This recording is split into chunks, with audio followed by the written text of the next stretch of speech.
I'm actually very much in the silver group now, and just past 80 years.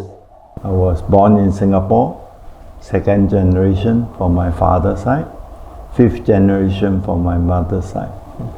Father is a normal, businessman who come to Singapore and make good, and we are benefited for him and my uncle who formed the Tonging Brothers School. I have a lot of passion for other things, especially senior care housing.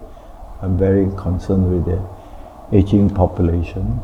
I have an interest in bird breeding, which we have about 1,000 parrots in Kranji area. I collect stamps, photography, of course I like music, performance, so I'm still on the board of former Singapore Dance Theatre, now is changed to Singapore Ballet. It keep me very busy. My children all complain, how come you have so many things going on and you pass to us to follow? Were you always such a busy person in that you were curious about so many different things? Well, I think it's to primary school, secondary school, and especially university, which I have to live by myself first few years in Melbourne, and try to be more independent, and that's where maybe give me more interest, like art especially, because I did architecture, so it's always related. Subject is one of them is of course history of art. Okay, so where did you study?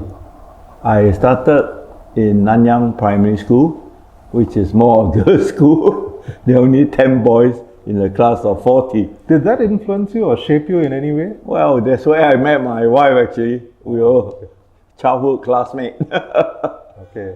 Up to secondary, of course then boys cannot continue. So I was in Catholic High for 6 years.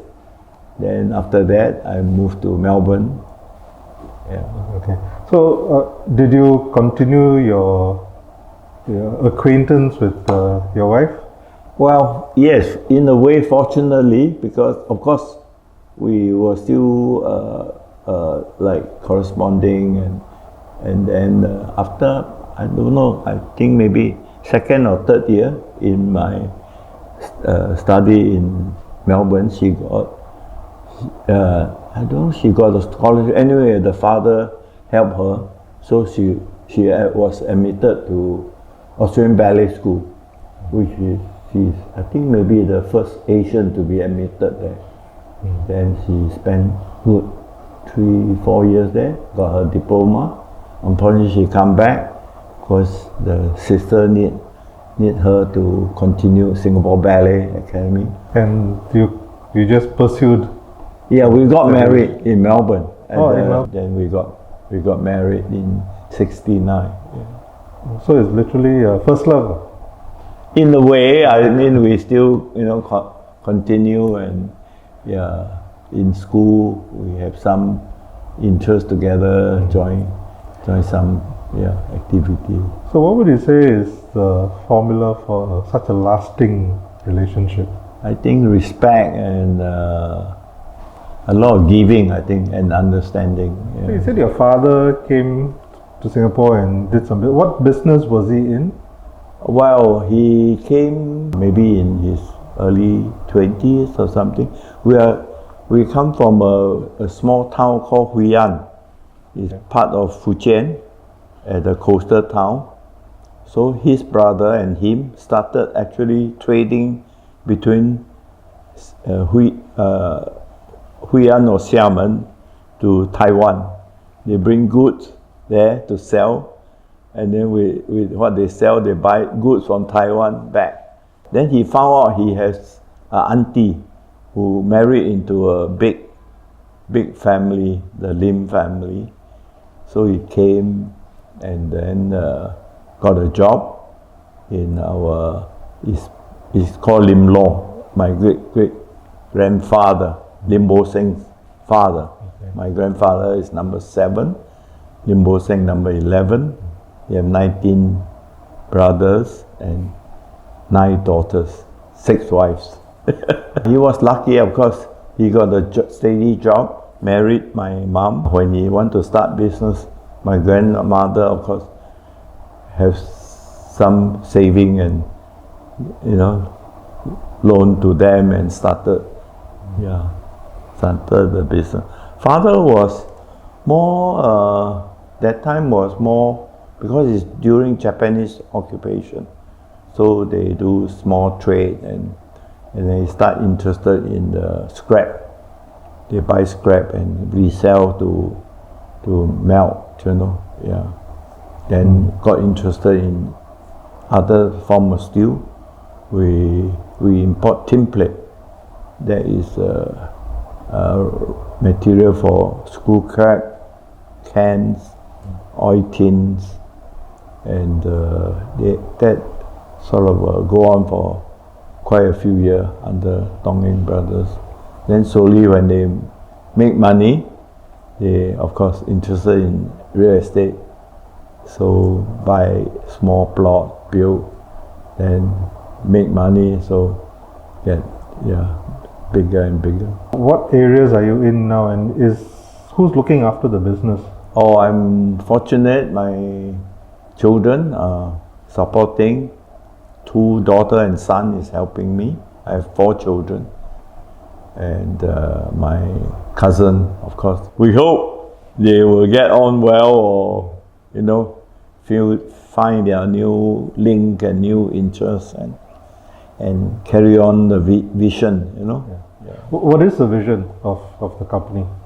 Well, of course, we are basically in real estate base now, so we'll go on that way. Started, of course, residential, then we built industrial, we built mix. We were the owner of Mustafa. Okay. Then we tear down, we rebuilt, now called Centrum, 20-story building with shopping and 6 or 8 floor medical suite, and then offices. Of course, we did many other projects. Would you say you have a businessman's mind? In a way, because once I came back being an architect, but my father said, don't go and practice. You sign your life away, because every plan you sign, you are responsible. Yeah. And that time, I think don't have such thing as professional indemnity insurance. So it's quite vulnerable. He said, oh, come and help. We already started development. Last 3 years, my daughter, one of my vision is to encourage fractional ownership. Okay. So she and another friend form a company called Fractal. And Fractal is to promote a small holder who are interested in real estate can join this company. And every project is SPV, special purpose vehicle, so you don't mix up. Now we have about 12 projects. So do you get different investors to come in? Yes, we are very fortunate. It's under MAS ruling. We need license, we need clearance, and so far we have various, I don't know how many investors. Every project we take a lead. If we think there is potential, price is fair, we either 40 or 50%. We go in and then get the project right up, and those who have faith in us, they join us. Yeah. What do you think of the current market pricing? I mean, everybody says it's just so high. Yeah, and very difficult for I feel for the middle income group. And then the young graduate. I think they need parents to help if they want to own a house. Of course, the easiest is to go for HDB, which they are doing a wonderful job. 80% of population staying there, and price, personally I feel still okay and reasonable, except the lease is only 90 or 99 years, right? Yeah. But what is your view on the current price points of property? Well, I think it's a niche market. There's always new hype, you know. I never forget Ng Teng Fong, who told me he is our patron from Radars. I buy high, I sell higher. The Singapore that you grew up in and the Singapore that your children are growing up in. Different kettle of fish. Yeah. So do you think the opportunities that you had are going to be shared by your children and their children? I think it's tougher and tougher. They have to find their own niche and find out new way to promote our products.